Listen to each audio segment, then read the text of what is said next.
I believe it is very reasonable to recommend indoor masking again. The Delta variant has changed the landscape of COVID. When the mask guidance was softened back in May, cases were going down, hospitalizations and deaths were down. And I think it was hoped that it would be a little bit of a carrot as opposed to a stick for those that had not been vaccinated. But Delta came back with a vengeance. And I think it's very reasonable to suggest masking again. Well, first of all, I think it's important to know that more than 96% of physicians are vaccinated.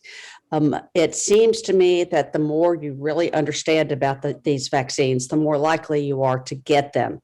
And I am concerned that other people in healthcare are not immune to the misinformation and disinformation that we've been seeing in the media, especially in social media. The AMA joined with over 60 other medical groups to recommend that healthcare workers and long-term care workers be required by their employers to be vaccinated. There's much precedent for this. Hospitals and health systems have long required their employees to be immunized against influenza, against hepatitis B, against pertussis.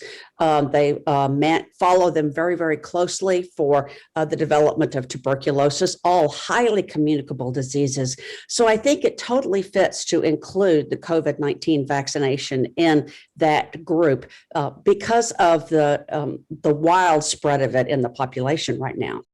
I think every employer and every business setting is different and is going to have different needs and requirements.